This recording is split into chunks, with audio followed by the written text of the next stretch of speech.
Chapter 1. Above Ground, Underwater. Amphibian Husbandry. When you're considering an amphibian, you're considering a group of animals that live anywhere a reliable body of water exists. When referring to amphibians, we usually mean vertebrates belonging to the class Amphibia. We mean creatures like frogs and salamanders with slick skin that can breathe and walk outside of water, even long term. They are cold-blooded and can breathe through their skin. In adulthood, they may never need to swim in water again, and may be legitimately terrible at it. But they will still need a humid environment to thrive. At the same time, amphibious is a term that implies the ability to survive on land and water as well. This makes this conversation more complicated simply because amphibious is a term that can be applied to invertebrates and reptiles as well. Their care needs may resemble an amphibian's, but they still require attention to their true species needs as well. An example is that aquatic and semi-aquatic turtles may have amphibious qualities, but they are still part of the reptile family and require lighting, such as UVA-B, that a tree frog wouldn't require. Habitat and environment. You will find an amphibian in nearly any biome in the world. If there is water on a consistent basis, you will probably find amphibians. This section should give you an idea of what habitats you can have and if it's a habitat you would want to maintain. Among all of them, you'll find these common elements. Amphibians have delicate skin, and anything living within water is likely sensitive to chlorine. Use dechlorinated water wherever possible. Avoid any soil with fertilizer in it. Look for organic soils without added chemicals. Damp enclosures with lights are likely to grow algae. Wipe it down with a damp plain paper towel without print or an aquarium algae scraper. While reptiles may require basking spots and special lighting, most amphibians are happy to just have a consistent light schedule. This is easily achieved with aquarium lighting and a timer. I've found that LED hosts more benefits than just low energy requirements. They're getting more attractive and cheaper all the time and are including more features, such as wind down lighting.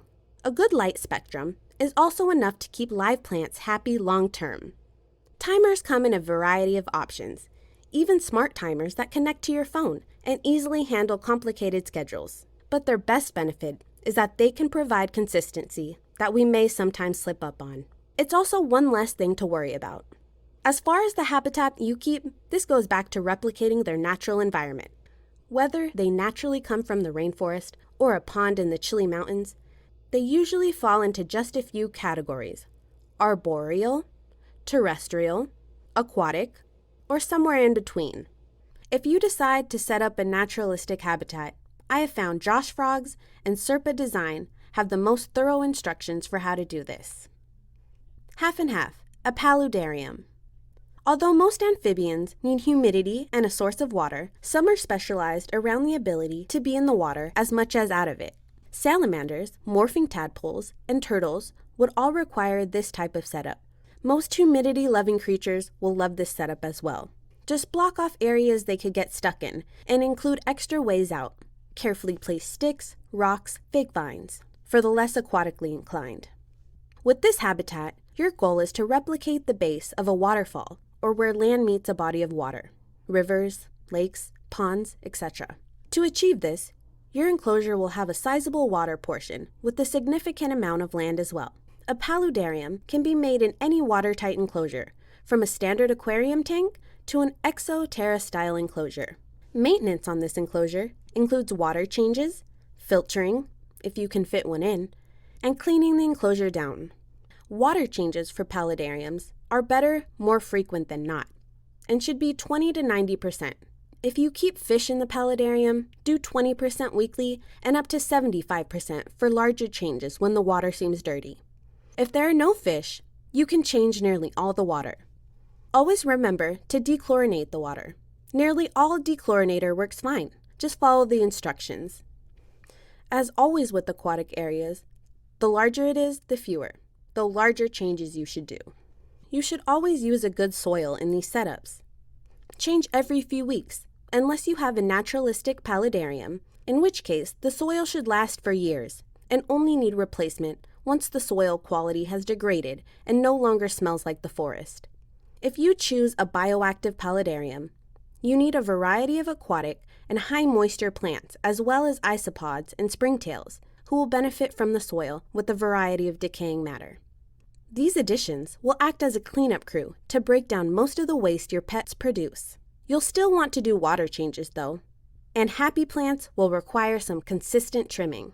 If any area starts to dry out, you'll want to spritz it. A misting system could be helpful if this is frequent and severe, or generally forgotten. Down to earth, terrestrial. The benefit to this type of enclosure is there's no filtering or water changes. A fully terrestrial enclosure most benefits, well, terrestrial inhabitants. Common terrestrial amphibians are terrestrial salamanders and frogs, including dart frogs. You'll simply make a moist soil for your pet, usually based on cocoa fiber and sphagnum moss. Your pet usually requires a water bowl and possibly a hut. The water bowl should be cleaned and refilled anytime it's soiled. With some ornery pets, this might be daily or more. And the soil will need to be spot cleaned daily and replaced about every 2 weeks. You can use wet paper towels short term, but it won't feel very natural or comfortable for your pet long term and could end up stressing them out. If you have a burrowing pet, such as a pixie frog, you'll need to keep 2 things in mind. The soil should be high enough for the frog to burrow completely, which could be a lot as your frog grows. You should also plan on not having a bioactive enclosure. If your frog doesn't eat your isopods, it might uproot your plants, and the soil replacements could be hard on your plants. You could, however, keep plants in a pot, or even use a terrarium making method to make the back and sides more attractive. If you are keeping dart frogs, you can make a mostly bioactive terrarium with plants and tree bark and moss wherever. You'll want to litter the ground with leaves for the frogs to hide under as well. Expect your little dart frogs to potentially eat springtails and possibly small isopods. These tiny hunters love tiny insects. 100% humidity. Aquatic. Some amphibians don't ever emerge from the water. While they resemble their more adaptable counterparts, they won't survive on land, or at least for long. We will mostly see aquatic salamanders, frogs, and turtles.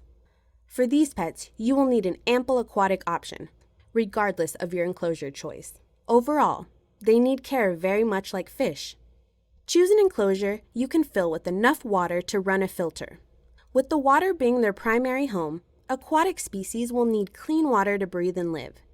In an ideal world, dechlorinated and clean water is all your pets want. Unfortunately, reality is more complicated.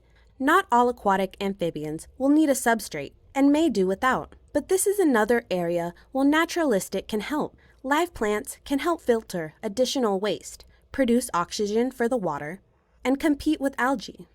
However, some water inhabitants love to munch on plants. Make sure your pet isn't inclined to eat them before you invest in plants. Choose a soil or gravel that best meets your pet's needs.